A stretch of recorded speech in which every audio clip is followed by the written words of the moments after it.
હાર્દિક મોદી અમદાવાદમાં આવતીકાલથી ચંડોળાના બીજા તબક્કાનું મેગા ડિમોલિશનની શરૂઆત થવાની છે। પોલીસ કમિશનર અને મ્યુનિસિપલ કમિશનર સહિત અધિકારીઓની બેઠક અને લગભગ 2.5 લાખ ચોરસ મીટર જગ્યા પરનું હટાવાશે દબાણ। તળાવની ફરતે રહેલા તમામ ગેરકાયદે બાંધકામ દૂર કરાશે। અગાઉ 4000 ગેરકાયદે મકાન તોડાયા અને ત્યારબાદ હવે પ્રથમ તબક્કો પૂર્ણ થયો છે અને હવે આવતીકાલથી બીજો તબક્કો શરૂ થશે।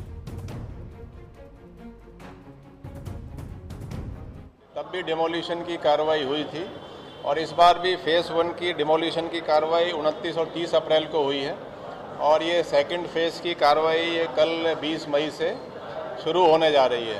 इसके लिए हमने एक जॉइंट कमिश्नर, एक एडिशनल कमिश्नर, 6 डीसीपी और पीआई एसीपी और कांस्टेबल मिला के लगभग 3000 पुलिस फोर्स का हम यूज करेंगे और 25 कंपनियां एसआरपी की भी हमारे पास हैं और ये कल सुबह 7 बजे से डिमोलिशन शुरू होगा।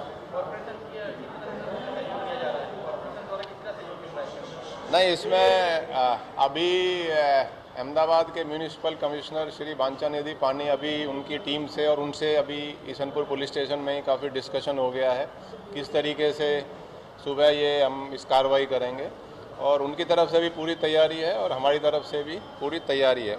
उनके बताने के हिसाब से लगभग 1.5 लाख स्क्वायर मीटर तो चंडोला तालाब में पहले वैकेट हुआ था, क्लियर हुआ था और ये सेकंड जो अभी कल से फेज़ शुरू होगा इसमें 2.5 लाख स्क्वायर मीटर का एरिया लगभग क्लियर होगा।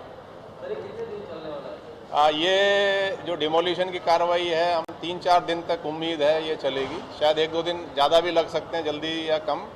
तो उनकी तरफ से लगभग 50 टीमें हैं, अलग अलग जेसीबी, हिटैची वगैरह उनकी टीमें हैं। तो उम्मीद है कि ये हम तो चाहते हैं 2-3 दिन में ही ख़त्म हो जाए, लेकिन 4 या 5 दिन, बट हम लोग तैयार हैं। जितने भी दिन वो डिमोलिशन की ज़रूरियात मैन पावर की होगी वो हम पूरा प्रोवाइड करेंगे।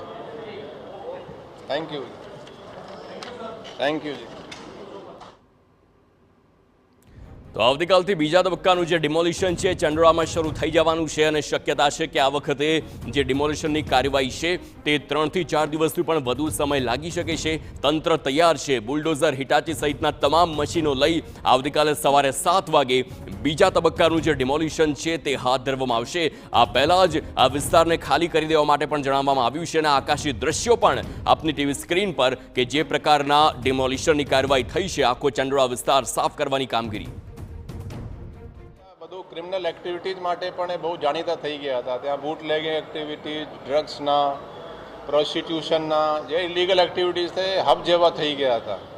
એના પણ એક અફસોસજનક છે કે આવા પ્રવૃત્તિઓ હવે આપણે બહુ ગંભીરતાથી લઈને ડ્રાઈવ ચલાવી રહ્યા છીએ અને આ એરિયાને આવું બાંગ્લાદેશીઓથી અને ઇલીગલ એક્ટિવિટીઝથી આ ક્લિયર થઈ જશે।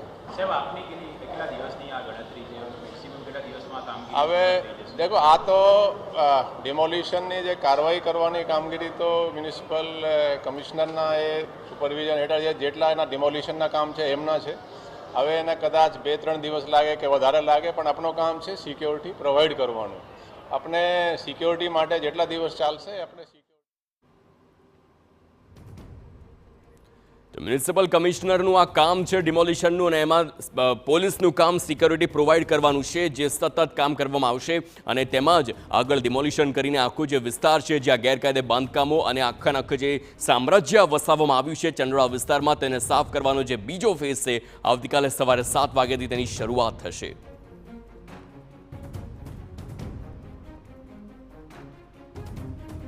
તો તળાવને ફરતે તમામ ગેરકાયદે બાંધકામોને દૂર કરવામાં આવશે અને આ સાથે જ આપને જણાવી દઈએ કે આ પહેલાં પણ જ્યારે દબાણો દૂર કરવામાં આવ્યા છે ત્યાં પ્રોટેક્શન વોલ બનાવવામાં આવી છે અને આવતીકાલથી જે બીજો ફેઝ છે તેની શરૂઆત જ્યારે કરવામાં આવશે ત્યારે તે પણ આખો જે વિસ્તાર જ્યાં હાલ જે ગેરકાયદે બાંધકામો છે તેને ખાલી કરવામાં આવશે। આ પહેલાં જ આપને જણાવી દઈએ કે જે આખો વિસ્તાર છે તેને ખાલી કરવાની નોટિસ પણ આપવામાં આવી છે અને હવે આવતીકાલ સવારે 7 વાગ્યાથી બુલડોઝર કાર્યવાહી શરૂ થશે અને આખો જે વિસ્તાર જ્યાં ગેરકાયદે બાંધકામો ચાલેલા છે ચંડોળા તળાવની આસપાસ તે આખો મેદાન બનાવવા માટેની કાર્યવાહી ચાલી શકે છે। મહત્વનું છે કે જે પ્રમાણે જણાવવામાં આવ્યું છે પોલીસ કમિશનર દ્વારા કે જે કામગીરી છે તે 4 થી 5 દિવસ ચાલે તેવી શક્યતા છે।